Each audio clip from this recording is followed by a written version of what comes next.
Olá, pessoal! Vamos aí a um vídeo a respeito de Plutão, ingresso de Plutão em Aquário, em paralelo aí ao Sol, entrando em Aquário amanhã, a diferença de algumas horas, e aí Plutão entra em um Aquário, né, juntamente com o Sol também. Então é uma sincronicidade bastante interessante, por isso que eu resolvi gravar esse vídeo sobre reflexos coletivos e individuais. Sempre quando um astro transsaturnino ele faz essa transição aí de signo, né? Como foi um caso em 2008, quando Plutão entrou em Capricórnio, e aí um signo do elemento Terra. Nós vimos aí várias crises econômicas começando lá em 2008, né, o fechamento de bancos nos Estados Unidos, e essa crise econômica acabou se alastrando pelo mundo inteiro, tá? Bom, e aí, agora, Plutão ingressa em Aquário, ele sai de Capricórnio e ingressa em Aquário. E antes de mais nada, vamos falar aqui sobre o significado arquetípico, tanto de Plutão quanto de Aquário. Plutão, grandes mudanças, erupção de conteúdos inconscientes, certo? Plutão, regente de Escorpião.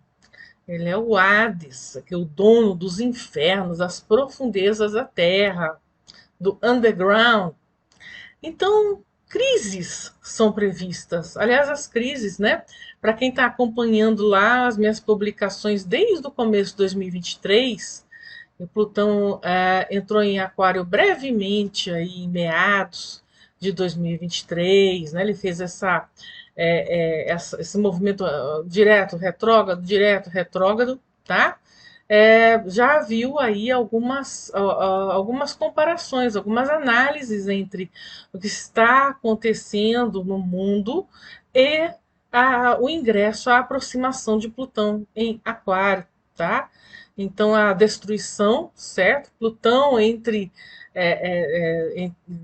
várias coisas rege na Terra as placas tectônicas, a erupção vulcânica também, certo? Tudo aquilo que tem a ver com o que vem lá das profundezas e vem à tona. Poder, a crise de poder, a crise do controle, né? Poder e controle. E Aquário? Aquário é o signo do elemento ar, modalidade fixo. Então tem a ver com a comunidade, a galera, a coletividade, a população, a humanidade como um todo. Liberdade, a democracia, ciência e tecnologia, tudo aí incluso no arquétipo de Aquário. Muito bem, olha, Plutão, a última vez que Plutão, que é o trânsito dele é muito longo, ele dá a volta em torno do Sol a cada 250 anos. Então, a última vez que ele esteve nesse signo foi entre 1778 a 1798, que foi um período muito peculiar da história da humanidade. Então, esse Transsaturnino, quando ele esteve em Aquário a última vez, foi quando aconteceu as grandes revoluções, Revolução Gloriosa, Revolução Francesa, Revolução Industrial, que pôs fim ao absolutismo. É a época daqueles reis que se consideravam representação divina na terra. Então, é aqueles reis que concentravam todo o poder nas mãos deles, né? Aquela oligarquia, que eu gosto de chamar de plutocracia também, né? E foi também nessa época que foi descoberto Urano, um dos regentes aqui de Aquário, né? Aquário é regido por Saturno e por Urano. Em 1781, Urano foi descoberto, tá? Então foi uma época muito revolucionária, muito radical, tá? Então nós estamos, enfim, né? Se você for pensar poder concentrado na mão de um grupo de, enfim, né? de um grupo que quer controlar a humanidade como um todo, qualquer semelhança com essa época, né, final do século XVIII, não é mera coincidência.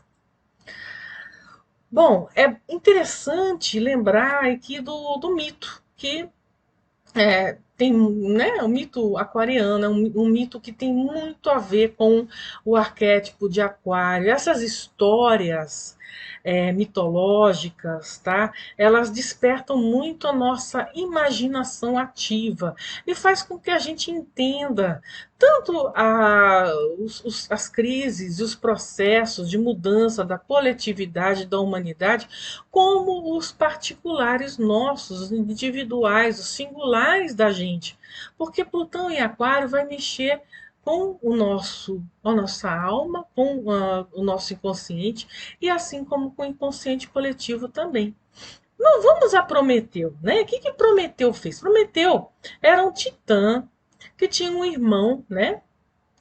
Chamado Epimeteu. Os dois tiveram a tarefa, tá, atribuída por Zeus, Deus Supremo, Júpiter, né, do Olimpo, de montar, de construir a vida na Terra. Epimeteu ficou de fazer a natureza, os animais, né, e Prometeu, ele ficou de construir o ser humano. Bom, só que Epimeteu, ele acabou gastando tudo, né, para fazer lá, foi fazer o leão, gastou tudo quanto era pelo, garras e dentes. Então, a natureza por si só, tá? Os pássaros conseguiam voar para escapar dos predadores. A natureza, ela acabou se tornando bastante independente, né? Ela se autoprotegia.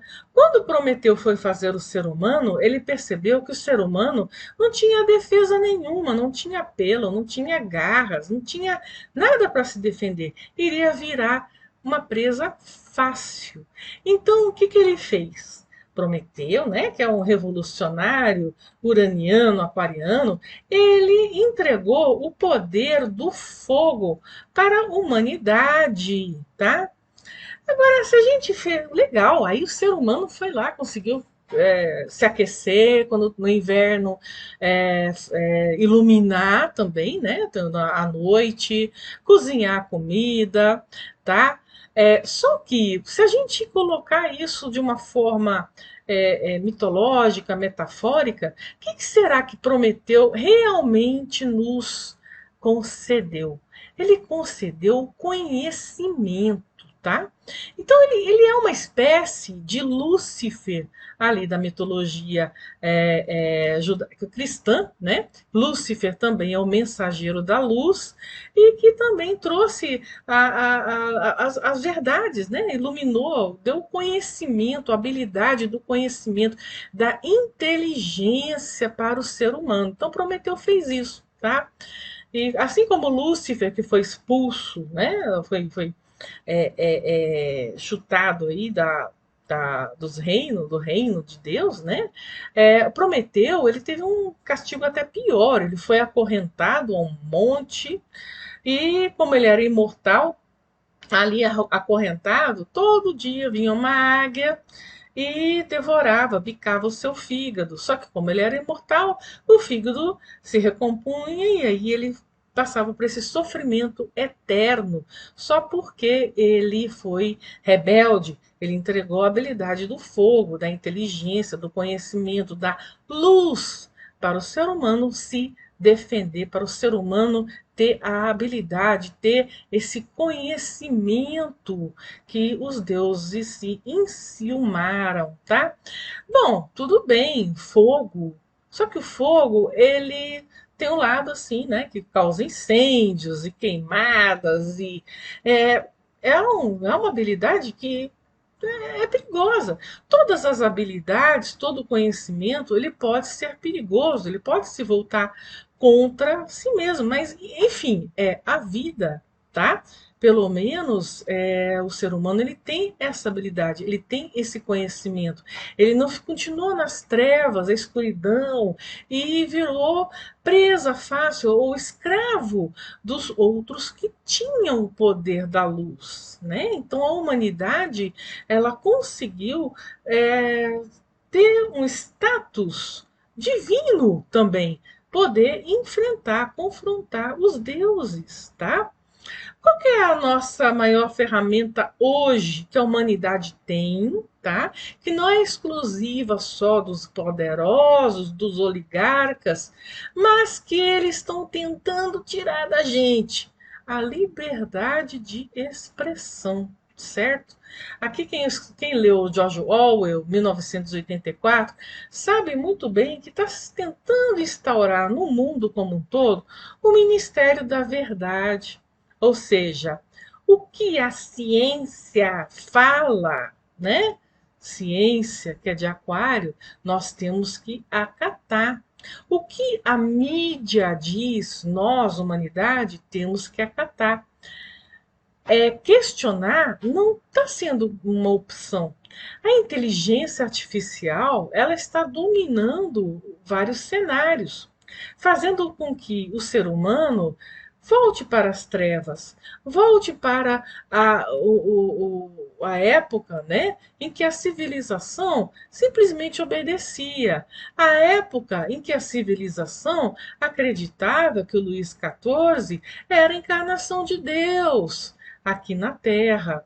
Então, Plutão em Aquário está chamando a atenção para começarmos a conquistar, certo?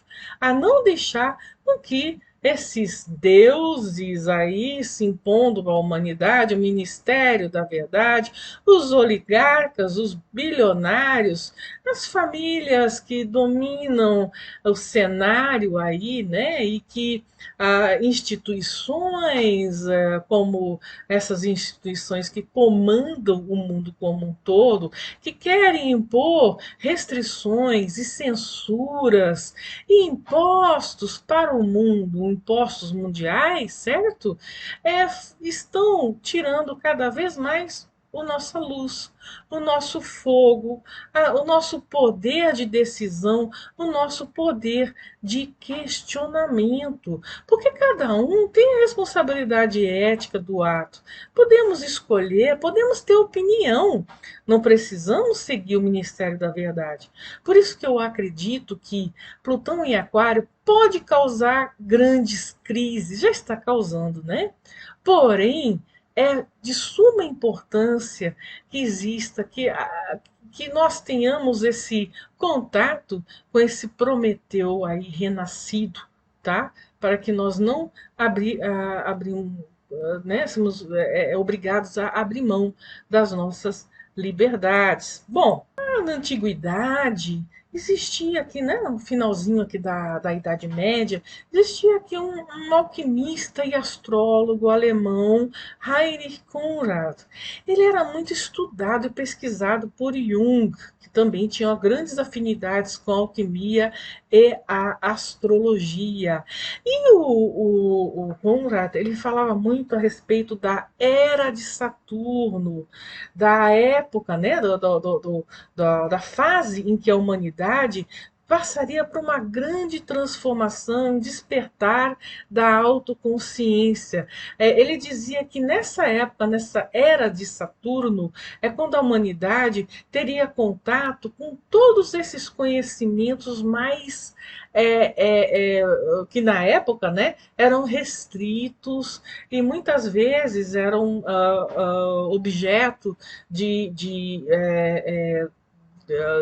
inquisição, de fogueira, né, de julgamentos, que era o conhecimento alquímico, conhecimento hermético, astrológico. E ele falava que nessa era de Saturno, todo esse conhecimento estaria à disposição da humanidade, transformando, despertando a autoconsciência humana. Ou seja, era uma época em que o Saturno, né, o chumbo, falando aqui na linguagem alquímica, se transformaria em ouro, ou seja, né, Saturno se transformando no sol, as trevas se transformando na luz, assim como Prometeu também concedeu para nós, né? Então, isso nada mais é do que o autoconhecimento.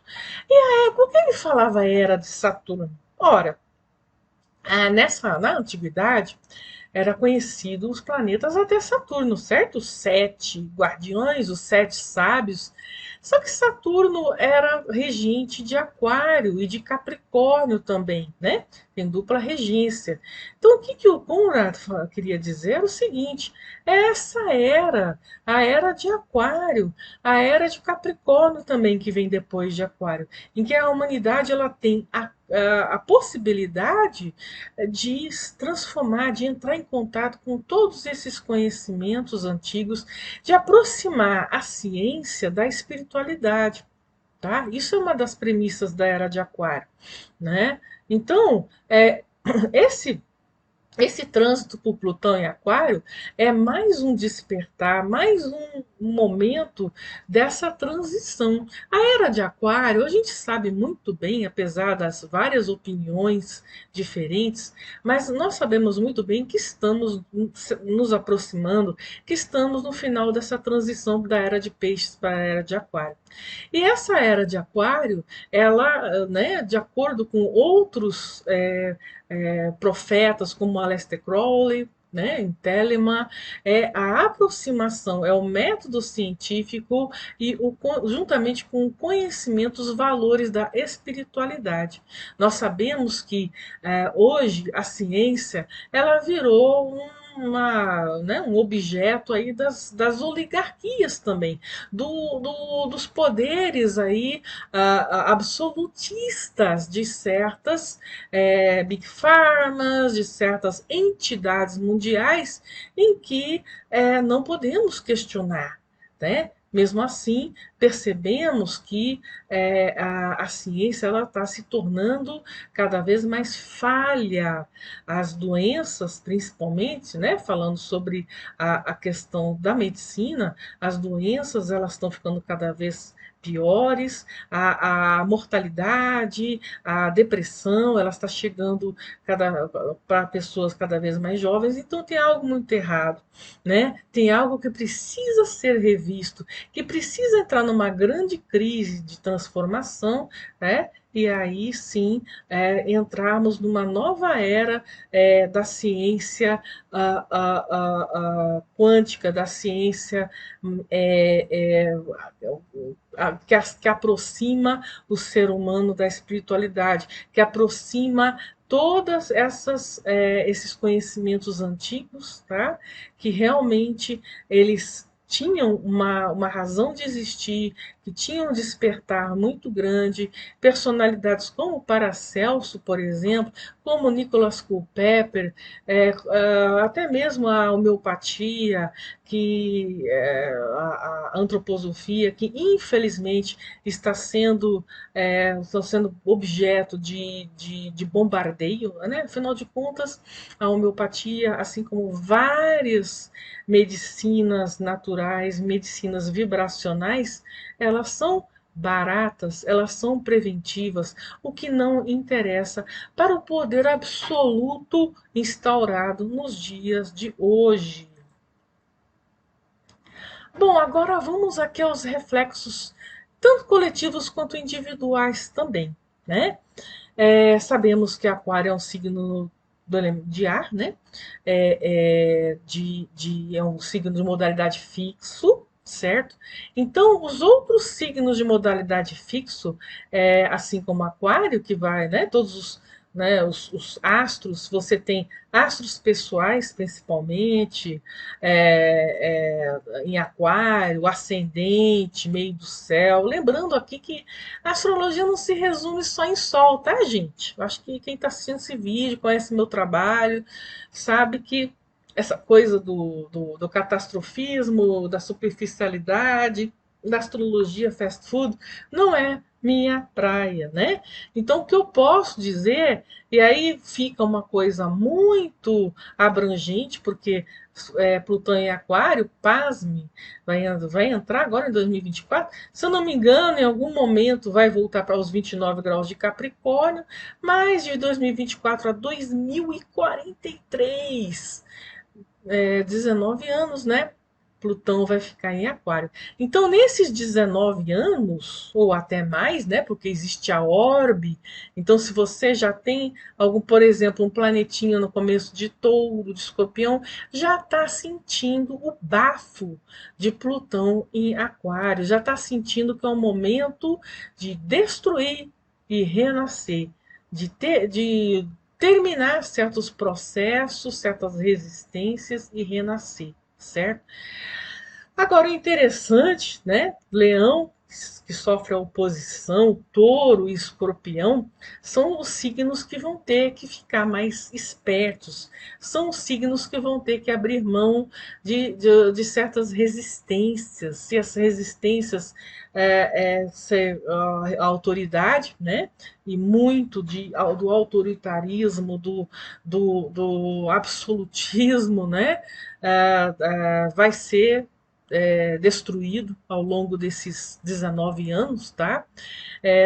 Dos valores, dos ciúmes, do controle, tudo isso, né? Os apegos, eles têm a tendência de serem de uma forma ou de outra, e Plutão, ele não perdoa, né? Então Plutão, ele vai remover todas essas resistências, esses apegos, tá? E o interessante, é muito importante, a gente falou, a autoconsciência, autoconhecimento. Isso vai ser o tema nos próximos 20 anos. Tá? Pode ser que nesses próximos 20 anos a era de Aquário ela vai vir com toda a sua força, né? Seja uma força positiva ou negativa. Mas lembrando aqui que Leão, Aquário, Touro e Escorpião, né? Nesse caso, Escorpião sendo representado pela águia, né? É o que? Elas são representadas na esfinge de Gizé, né? Lá do Egito, ou seja, representa o autoconhecimento, os 4 elementos que compõem o temperamento, a personalidade humana, tá? Então, isso é muito, muito fundamental nos próximos 20 anos. E lembrando que o eixo da era de Aquário, a gente sempre tem que lembrar que é um eixo, né? Afinal de contas, é a precessão dos equinócios. Temos aí o eixo da Terra, né? Que aponta, que direciona para essa transição entre o signo de Peixes e o signo de Aquário. Só que, como é um eixo, claro que nós temos que sempre pensar na astrologia integral, ou seja, Aquário e Leão, o eixo entre Aquário e Leão. O eu sou de Leão e o nós somos de Aquário. Então a gente vai entender a importância do nosso autoconhecimento, de nós como indivíduos, tá? Do processo de individuação junguiana, do autoconhecimento, do entendimento do eu sou, em detrimento da massificação, da psicologia em massa, né?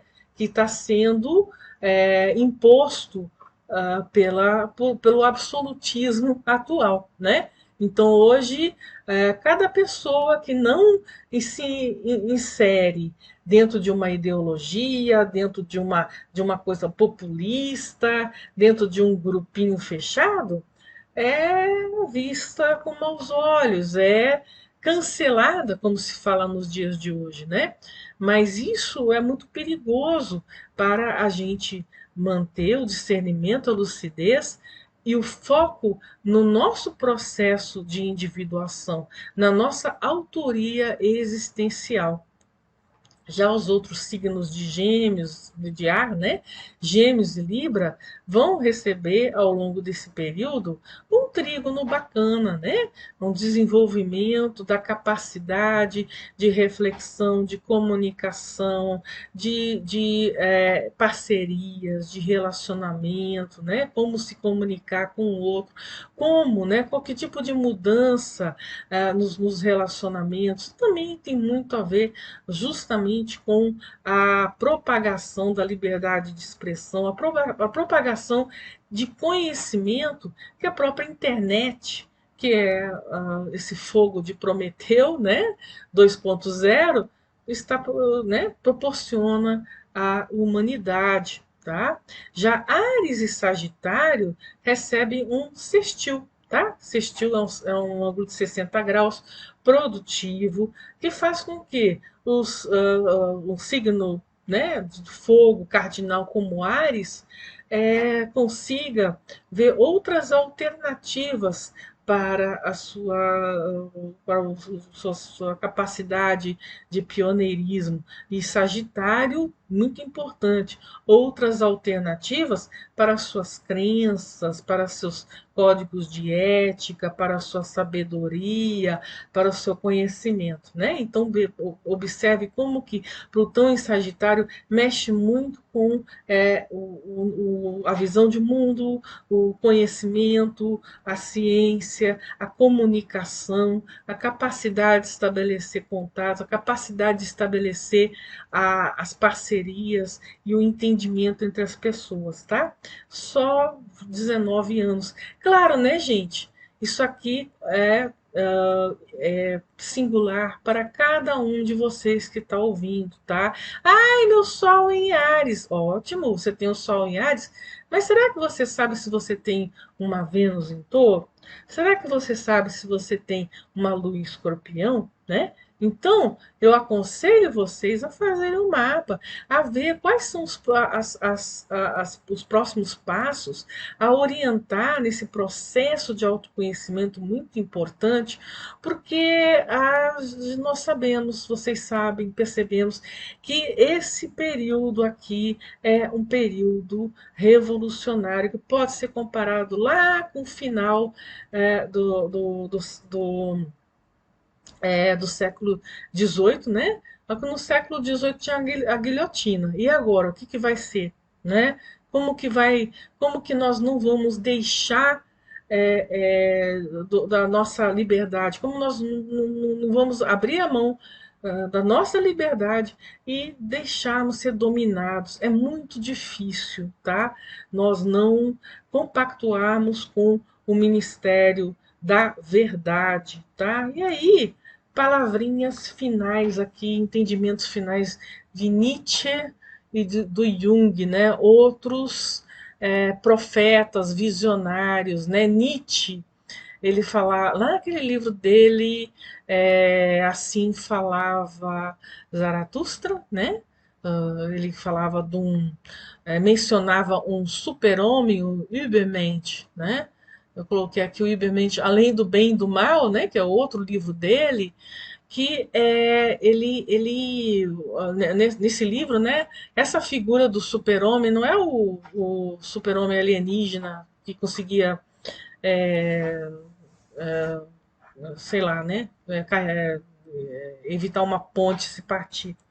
É o que nós todos, cada um de nós temos essa capacidade de ser obviamente, um super-homem ou uma super-mulher, né? Que é a nossa evolução, né?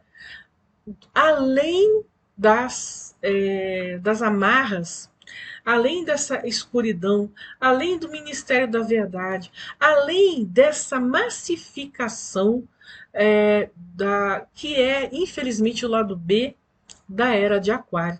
Tá? É como se todos tivessem que obedecer e seguir uma determinada ordem. Então, esse é o momento de reverter isso, é o momento da rebeldia, é o momento da revolução.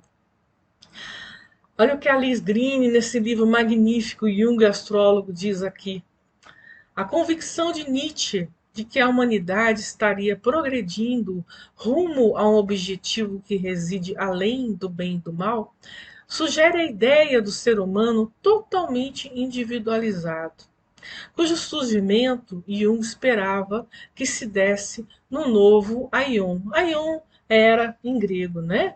Ou seja, essa é a autodescoberta, é o autoconhecimento, né? O autoconhecimento, o processo de individuação que o Jung desenvolveu. Jung, Sol em Leão, ascendente em Aquário, né? Outras palavras importantíssimas dele aqui. Todos os movimentos de massa, Aquário, como seria de esperar, caem com a maior facilidade em um plano tendencioso representado por grandes números. Onde os muitos estão, há segurança. Claro, você não quer entrar em conflito, você não quer ser cancelado, né? Aquilo que os muitos querem é algo pelo que deve valer a pena e ser necessário lutar. É mais cômodo. E, portanto, deve ser bom. Né? Se tem aquele grupo indo fazer aquela coisa, aquela maioria, mas é uma maioria. Tá. No clamor de muitos, há o poder de arrebatar desejos à força. Tem isso também, né? Onde quer que, onde quer que condições sociais desse tipo se desenvolva em larga escala, o caminho para a tirania está aberto. Claro, né? Se essa maioria, se esse grupo escolher um líder que manipule, né, que aparentemente quer o bem, quer tudo de bom, né, é um convite à total tirania. E a liberdade do indivíduo se transforma em escravidão física e espiritual. Desculpa aqui as digitações, né? Exatamente. A liberdade se transforma em escravidão, porque você não, né? Você quer se destacar, você vê que tem algo muito errado, né? Tem algo muito errado acontecendo. Não dá para compactuar com certas opiniões que são impostas pela mídia. Não dá, a gente vê, percebe, né? Só que essa mídia, ela está, assim como voltando aí ao grande Orwell, né, o Big Brother, não é aquele ali, né? É o outro, é o do livro de 1942. Esse Big Brother ele está em cada casa, está na televisão, né? A televisão hoje virou obsoleta, nem tanto, está na internet, está nos pop-ups, está nos trends, né? O trend, né? Que se fala que aquilo que está chamando mais atenção, né? Está na multimídia, está naqueles canais, né? Que quando a gente vai descobrir vários canais que sempre estão em movimentação, que sempre estão em evidência, pertencem todos a uma oligarquia, a uma pessoa só. Olha só como nós estamos, né, à beira de um grande colapso, à beira de uma grande dominação. Então, temos sempre que o quê? Pensar no Prometeu, pensar na luz, pensar no processo de individuação. Não é egoísmo. Tem muita, né? Existe uma ideia terrível, cruel, em que, se você questiona, se você não tem uma opinião que concorde com a maioria, se você questiona o poder, as coisas que mandam você fazer, você está errado, né? Então, no futuro, se isso não acabar, aqueles que não concordam com a maioria, qual é o fim dessas pessoas?